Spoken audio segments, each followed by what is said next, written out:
महाराष्ट्राच्या विधिमंडळाचं हे अधिवेशन महाराष्ट्राच्या उपराजधानीमध्ये सुरू आहे. अधिवेशन मला वाटतं अर्ध्यावरती आलेले आहे. उद्या संपणार का रविवारी संपणार ते आज उद्यामध्ये ठरेल. नागपूरमध्ये साधारणतः विधिमंडळाचं अधिवेशन हे विदर्भासाठी आणि साहजिकच आहे महाराष्ट्रासाठी घेतलं जातं. सोमवारपासून हे अधिवेशन सुरू झालं. आजपर्यंत म्हणजे आज गुरुवार आणि अधिवेशन तसं म्हटलं तुम्ही म्हटलं जे सांगितलं की मध्यवर्ती आले. विदर्भासाठी या अधिवेशनात नेमकं काय दिलं गेलं हा सुद्धा एक विषय नक्कीच या निमित्ताने उपस्थित केला गेला पाहिजे. हे वर्ष जे आहे फार विचित्र गेलं आपल्याला. महाराष्ट्रावरती कधी नव्हे एवढी मोठी आपत्ती ही अतिवृष्टीच्या रूपाने कोसळली.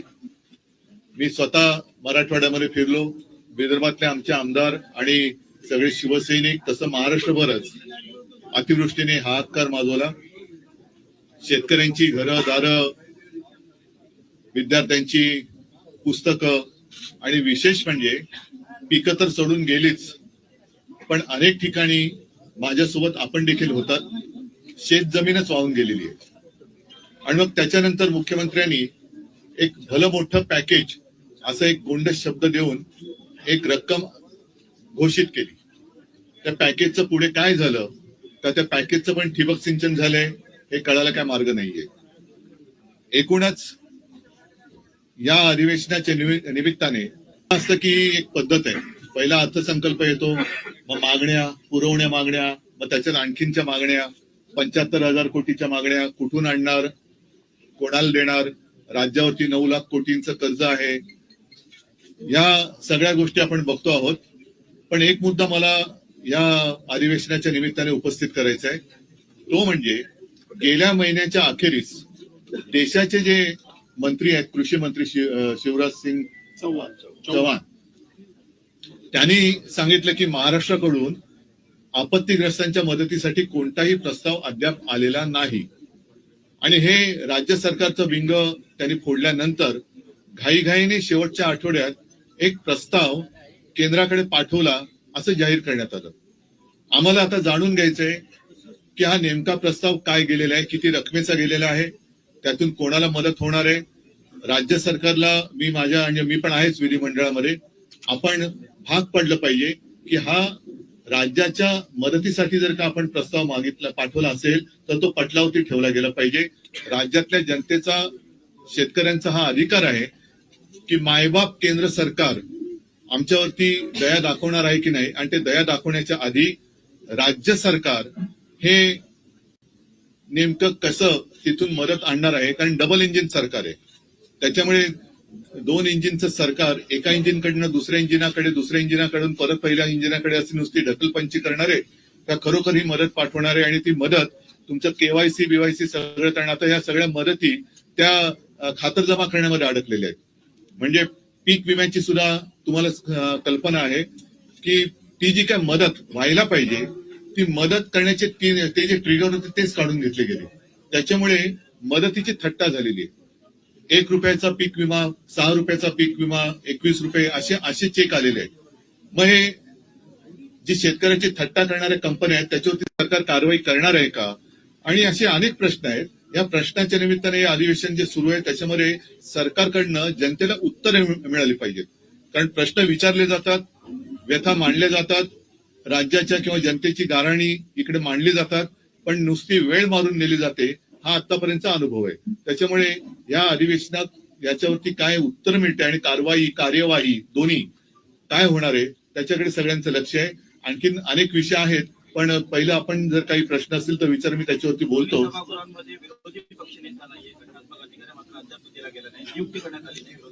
मी हे तुम्हाला का बोलायला सांगितलं कारण हे प्रश्न तुम्ही जे विचारणार आहात तेच प्रश्न जनतेच्या मनात आहेत. मी अधिवेशनाला येण्याच्या आधी सुद्धा एक 8-10 दिवसापूर्वी असं म्हटलं होतं की गेल्या वर्षीच किंवा पहिल्या अधिवेशनातच मला असं वाटतं ना भास्करराव, आम्ही विरोधी पक्ष नेते पदावरती दावा सांगितलेला आहे. त्याच्यासाठी भास्कररावांचं नाव देखील दिलेलं आहे आणि अजून अद्याप काही उत्तर मिळालेलं नाहीये. त्याच्याबद्दल तो खरंच नियम आहे की नाही हे सुद्धा कागदावरती कळू शकेल. पण नियम असला काय आणि नसला काय, जर नियम असला तरी आणि नसला तरी उपमुख्यमंत्री पद हे संविधानिक नसलेलं पद हे एक नव्हे तर दोन दोन जे सरकार निर्माण करू शकतं ते विरोधी पक्षनेते पद द्यायला घाबरतंय का, हा एक मोठा विषय. म्हणजे कोणाला तुम्ही घाबरताय?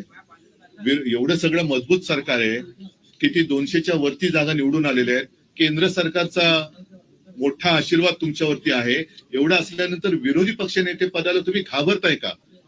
आणि जर विरोधी पक्षनेते पदासाठी नियम लावणार असाल तर उपमुख्यमंत्री ही असंविधानिक पदं ही रद्द केली गेली पाहिजेत. ते सुद्धा जी काय त्यांच्याकडे खाती असतील त्या खात्याप्रमाणेच ते मंत्री ओळखले गेले पाहिजेत. कारण भाजपच्याच लोकांनी सांगितले की नंबर 1लाच महत्व असतं, 2 आणि 3ला काही महत्व नसतं. त्याच्यामुळे ते बिन नंबराचे जे मंत्री आहेत त्यांचं काय महत्व नाही महाराष्ट्र.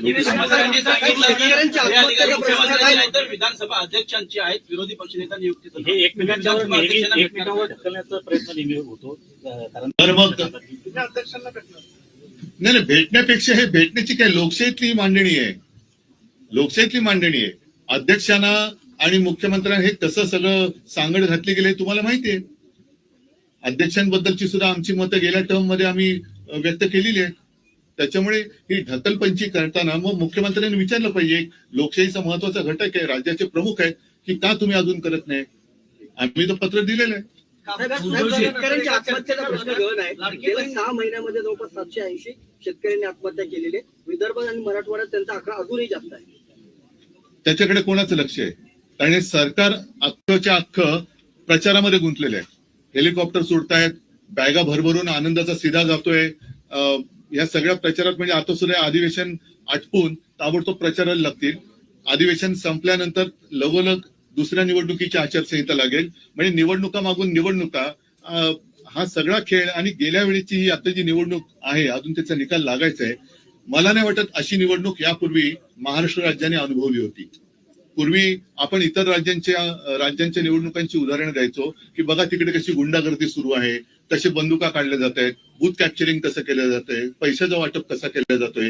हे सगळं आपल्या महाराष्ट्रामध्ये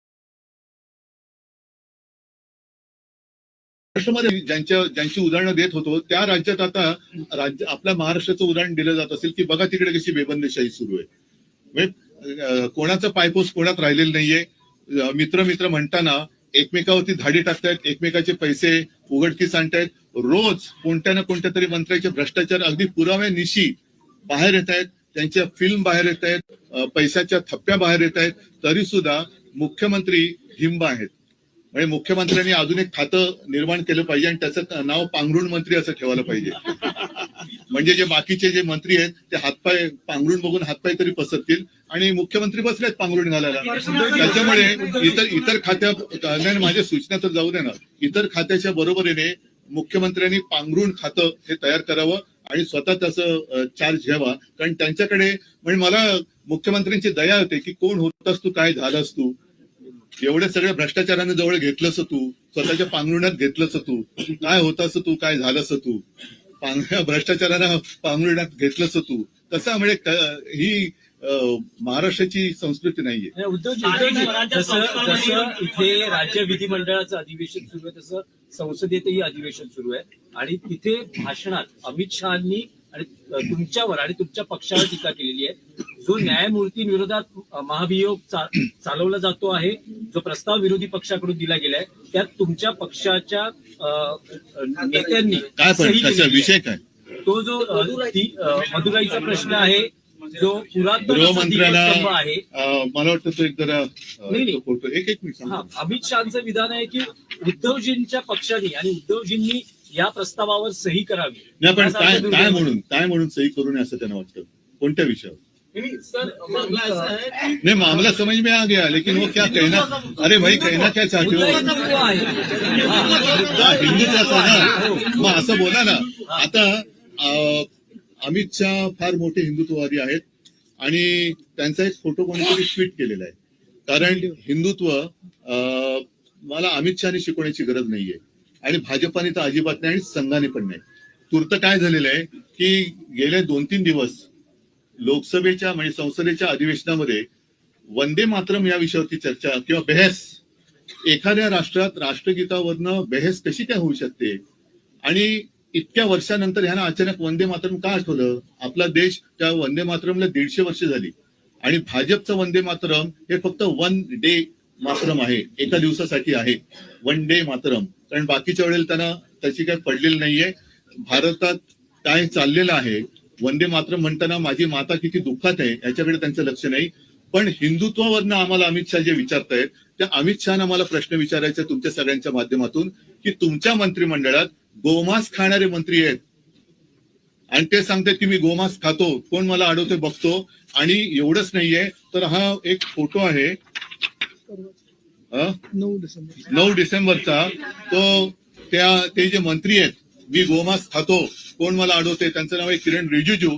त्यांच्या बरोबर अमित शहा जेवतायत. आता त्यांच्या थाळीत आणि यांच्या थाळीत काय आहे मला माहिती नाही, पण अमित शहाना जर हिंमत असेल माझ्या हिंदुत्वावरती त्यांना शंका घ्यायची असेल तर पहिलं रिजिजूना त्यांनी मंत्रिमंडळातून काढलं पाहिजे, कारण रिजिजू गोमांस खातात ते स्वतः ते बोललेले आहेत. त्याच्यानंतर आणखीन एक मुद्दा तुम्हाला सांगतो, तो म्हणजे गेल्या काही दिवसात दिल्लीमध्येच संघाच्या कार्यालयासाठी प्राचीन मंदिर पाडलं. ही एक बातमी जोरात चालली. मी त्याच्यावरती काय भाष्य केलं नव्हतं, पण अमित शहाना मला विचारायचंय की हे मंदिर पाडताना संघाच्या कार्यालयासाठी तुम्ही मंदिर पाडून तिकडे संघाचं कार्यालय उभारताय. आणि त्याच्याही पलीकडे आणखीन सांगतो, ही सुद्धा गेल्या महिन्यातली एक गोष्ट आहे की मी मुख्यमंत्री असताना जणू काय म्हणजे काय संपूर्ण ती जी घटना घडली त्याला जबाबदार सरकारच आहे अशा पद्धतीने आकाश पाताळ एक केलं गेलं होतं. तो ते प्रकरण म्हणजे पालघरमध्ये घडलेलं साधू हत्याकांडावरनं त्यांनी काही हे सोडले नाही उद्धव ठाकरेंना आणि आमच्या सरकारला बदनाम करायची. त्या साधू हत्याकांडातील संबंधित अशा व्यक्तीला भाजपात घेताना तुमचं हिंदुत्व काय मेलं होतं? लाज वाटली पाहिजे अमित शहाना की त्यांनी माझ्या हिंदुत्वावरती शंका व्यक्त करताना त्यांच्या बुडाखाली जे काही हिंदुत्व आहे ते पहिलं बघायचं आणि मग त्यांनी माझ्यावरती आरोप केले पाहिजेत. या न्यायमूर्तींवरती ज्या काही गोष्टी आहेत ती एका केसमुळे नाहीये, त्यांची आतापर्यंतची जी काही वादग्रस्त वाटचाल आहे त्याच्यावरती काही न्यायमूर्तींनी आणि काही माजी न्यायमूर्तींनी सुद्धा आक्षेप घेतलेले आहेत. हा सगळा प्रकार एकत्र केल्यानंतर एका केसवर नाही झालेला नाहीये. आणि कधीही कुठल्याही बाबतीत म्हणजे त्या मंदिराच्या आवारात दिवा लावण्यावरून हा जो काही वाद आहे, मंदिराच्या आवारात दिवा लावला गेलाच पाहिजे, तिकडे रोषणाई, तिकडे हिंदू सण साजरे झालेच पाहिजे, उत्सव साजरे झालेच पाहिजेत या मताचा मी आहे, माझी शिवसेना आहे. आणि हिंदुत्वावरनं अमित शहानी शिकवू नये, कारण परत एकदा सांगतो की वंदे मातरम ही चर्चा त्यांनी मला असं वाटतं की संघाचे कपडे उतरवण्यासाठी घेतली की काय, कारण त्याच्यावरनं बऱ्याच काही गोष्टी आता बाहेर आल्या. अगदी ते ज्यांना देव मानतात त्या श्यामाप्रसाद मुखर्जींचे सुद्धा मुस्लिम लीग बरोबरचे काय साटलोट होतं आणि स्वातंत्र्य चळवळीमध्ये त्यांनी चले जावला कसा विरोध केला होता. फजलुल हक बरोबर बंगालच्या सरकारमध्ये ह्यांचे देव त्यांचे देव माझे नाहीत, श्यामाप्रसाद मुखर्जी हे देशप्रेम बाजूला ठेवून कसे सामील झाले होते हे सगळं आता आलेलं आहे. आणि 3 ठिकाणी तिकडे त्यांनी मला वाटतं मुस्लिम लीग बरोबर सरकार स्थापन केली होती आणि हे यांचे स्थापन करते यांचे सिंध सेंट्रल प्रोव्हिन्स आणि 3 हे यांचे राजकारणातले जन्मदाते आणि ते आम्हाला हिंदुत्व शिकवायचं. त्याच्यामुळे अमित शहानी मला हिंदुत्व शिकायच्या भानगडीत पडू नये, कारण जर का आणखीन काही गोष्टी काढल्या तर बऱ्याच गोष्टी त्यांच्या बाहेर येतील. अगदी जिनांच्या थडग्यावरती कोणी जाऊन डोकं टेकलं होतं पासून बऱ्याच गोष्टी बाहेर येतील. नवाज शरीफचा केक कोणी खाल्ला होता इथपासून बऱ्याच गोष्टी बाहेर येतील. अगदी देशाबरोबर अतिरेकी कारवाया करणाऱ्या पाकिस्तान बरोबर त्यांचा पोरगा क्रिकेट खेळतोय तेव्हा ह्यांचं हिंदुत्व कुठे जातं, कोणत्या टोपीखाली दडतं. अमित शहानी जर जय शाह त्यांचं ऐकत नसेल आणि त्याला हिंदुत्व मान्य नसेल तर तसं सांगायचं की मी हिंदुत्ववादी आहे पण जय शाह हिंदुत्ववादी नाही, तो पाकिस्तान बरोबर क्रिकेट खेळतोय. मग त्याला एकतर त्या क्रिकेट कंट्रोल बोर्डाचा राजीनामा द्यायला लावा, नाहीतर हिंदुत्व तरी स्वीकारा, नाही तर हे तरी स्वीकारा. उद्धवजी आता तुम्ही म्हणाला उद्धवजी त्यावेळेला मुख्यमंत्र्यांनी असं म्हटलं सत्ताधारी सगळ्या आमदारांना की लाडकी बहीण योजनेचा यापुढे उल्लेख करू नका, जर केला तर घरात बसावं लागेल. लाडक्या बहीण या योजनेचा मी उल्लेख करणारच, कारण निवडणूक लढवताना जे वचन त्यांनी जो एक थाप त्यांनी शेतकऱ्यांना मारली होती कर्जमुक्तीची, तीच माझ्या बहिणीनं सुद्धा मारलेली आहे. 2100 रुपये कधी करणार 1500चे हा विषय मी काढणारच. आणि देवेंद्र फडणवीसांनी जर त्यांच्यामध्ये हिंमत असेल तर या अधिवेशनात येत्या महिन्यापासून किंवा पुढच्या महिन्यापासून नवीन वर्षापासून माझ्या महाराष्ट्रातल्या बहिणींना 2100 रुपये दर महिन्याला त्यांनी एक काय भाऊबीज म्हणा वर्षभराची ती सुरू करावी. मी 2100 रुपये कधी देणार हा प्रश्न त्यांना विचारणार आणि जर देवेंद्र फडणवीसांनी 2100 रुपये नाही दिले तर त्यांना घरी बसावं लागेल. उद्धवजी परत त्याच विषयावर आहे. तुम्ही म्हणालात की त्या मंदिरात दीप लावला गेला पाहिजे, तर आता जी प्रस्तावावर तुमच्या नेत्यांनी सही केली आहे त्या प्रस्तावाचा तुम्ही पाठिंबा काढून घेणार का? नाही, मी तुम्हाला म्हटलं तसं की एका निर्णयापुरता हा विषय नाहीये. एका निर्णयावरनं असं इम्पिचमेंट वगैरे नाही कोणी आणत नाहीये. एकूणच त्यांची जी काही वाटचाल आहे हिंदुत्वाच्या गुलाम्याखालनं त्यांनी पक्षीय अजेंड्यावर एकटा कामा नये. याचं कारण असं की महाराष्ट्रामध्ये सुद्धा त्यांच्या प्रवक्त्यांना न्यायमूर्ती म्हणून नेमलं गेलेलं आहे. कसं पाहता आपण याकडे? असा प्रश्न मी तुम्हाला विचारला तर काय उत्तर आहे तुमच्याकडे? जर तुमच्या पक्षाचे प्रवक्ते न्यायमूर्ती म्हणून तुम्ही नेमत असाल तर आम्ही तुमच्याकडनं कोणत्या न्यायाची अपेक्षा करायची? आज शिवसेनेच्या केसबाबत 4 वर्ष झाली आम्ही खेटे घालतोय. एक सरन्यायाधीश होऊन गेले, पुढचे कोण? आता सुद्धा अरे आता पुढचा कोण येणार आहे, त्याच्या पुढे कोण येणार आहे, एवढंच आम्ही करत बसायचं? नाही, पण उद्धवजी नाही, मला अमित याच्याबद्दल शहाचा तो व्हिडिओ मुख्यमंत्री देवेंद्र फडणवीस यांनी ट्विट केला. त्यांनी असं म्हटलं, कोण होतास तू, काय झालं मी पण तेच म्हणते त्यांना. उद्धव ठाकरे. मी पण त्यांना म्हटलेलं आहे की कोण होतास तू, काय झालंस तू, भ्रष्टाचारांना पांघरुणात घेतलंस तू. ग्रामपंचायतीमध्ये गुजरात राज्याने घुसखोरी केलेली आहे. सीमावाद तिथे देखील शिकायला गुजरात महाराष्ट्र सीमावाद. हा अमित शहाचं मी जे बोललो ना अॅनाकोंडा, हा अॅनाकोंडा आता मुंबई गिळायच्या दिशेने वाटचाल करायला लागलेला आहे आणि त्यांनी एक पाऊल पुढे टाकून माझ्या महाराष्ट्राच्या राज्यातल्या गावांवरती जसं अरुणाचलवरती चीन हक्क सांगतोय तसं गुजरात हा माझ्या महाराष्ट्राच्या खेड्यांवरती हक्क सांगतोय. आता हे कोण झाल्याचं काय झाल्याचं वगैरे जे काय आहे ना, आता यांना विचारा तुमच्या हिंमत आहे का तिकडे जाऊन उभं राहायची तुमच्या अमित शहाविरुद्ध? हे मुंबईत आणि महाराष्ट्रात राहणाऱ्या गुजरातचे जो समाज आहे ज्यांचं आणि आमचं काही भांडण नाही प्रकार आणि एका बाजूने महाराष्ट्र गिळण्याचा प्रकार हे सुरू झालेला आहे. मुंबईतले अनेक उद्योगधंदे यांनी गुजरातला नेले, महाराष्ट्रातले नेले आणि त्याचबरोबरीने आता हे मुंबई बळकावण्याच्या दिशेने वाटचाल करायला लागलेले आहेत. आम्ही तर हा प्रयत्न हाणून पाडल्याशिवाय राहणार नाही. सरकार काय करेल न करेल आम्हाला तशी काय पडलेली नाहीये आणि या सरकारकडनं धाडसाची तर काय आम्हाला अपेक्षा नाही.